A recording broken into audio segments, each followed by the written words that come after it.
Merci Bobby.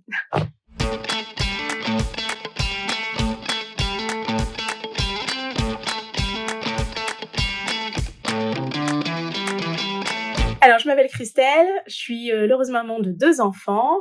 Je suis médecin du travail et aussi l'auteure du livre «Approche pratique de la médecine du travail». J'ai fait, des études de médecine, donc j'ai passé d'abord la première année de médecine à l'issue duquel il y a un concours de fin d'année.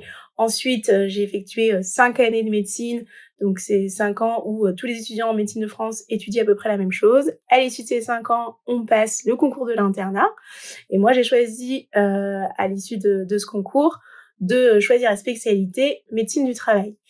Et l'internat de médecine du travail, ça dure environ 4 ans. On fait principalement des stages en entreprise, puisque c'est la particularité de la médecine du travail, et des stages aussi à l'hôpital. Je bosse, dans une grosse entreprise française, du CAC 40 dans le secteur de l'agroalimentaire. Ça consiste à suivre sur le plan médical les salariés, qui travaillent. Donc c'est un rôle exclusivement préventif, puisqu'on va essayer d'éviter toute altération, de l'état de santé du travailleur du fait de son travail.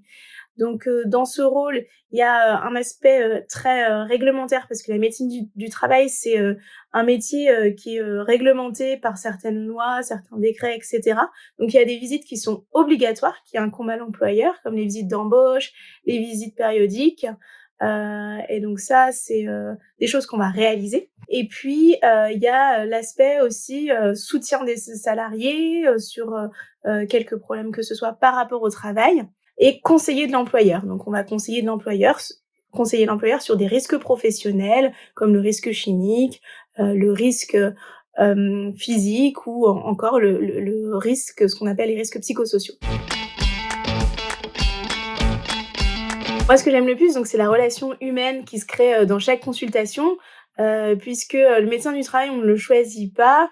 On va choisir son médecin traitant, ou, d'autres, médecins, mais le médecin du travail, on ne le choisit pas. Donc il faut, créer une relation de confiance dès les premières minutes pour que le salarié puisse, venir nous voir, quand ça va pas au travail, pour qu'on puisse l'aider. Donc ça, c'est vraiment, le côté qui me plaît le plus et c'est un challenge tous les jours et que j'apprécie, de relever. Malheureusement, il y a pas beaucoup de choix. Il faut passer par les études de médecine, donc passer par la faculté, de médecine la première année, puis, finir l'internat, pour pouvoir exercer le métier de médecin du travail.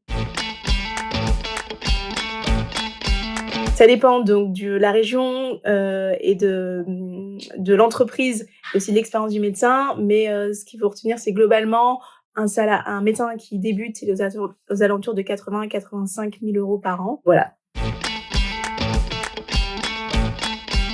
Alors oui, mes conseils, enfin mon conseil, c'est, les 3 P, donc la patience, la persévérance, la passion. La patience, pourquoi? Parce que c'est des études qui sont longues, mais ça vaut le coup de les faire. La persévérance, parce que, il faut s'accrocher, c'est pas toujours facile, il y a beaucoup de concours, et c'est vrai que des fois on n'en voit pas le bout, mais il faut s'accrocher. Et la passion, parce que je pense que sans passion, on peut avoir une perte de sens au travail et je pense que ce qui caractérise les étudiants en médecine, en France, c'est que voilà, ils sont passionnés par ce qu'ils font, c'est ce qui anime chaque jour pour aller au travail le matin. Alors du coup, si j'étais un animal, je pense que, oui, j'aimerais bien être un chat parce que, c'est assez indépendant et en même temps, ça suscite, beaucoup d'attention du part de ses maîtres, donc je trouve que c'est un animal qui est plutôt bien loti.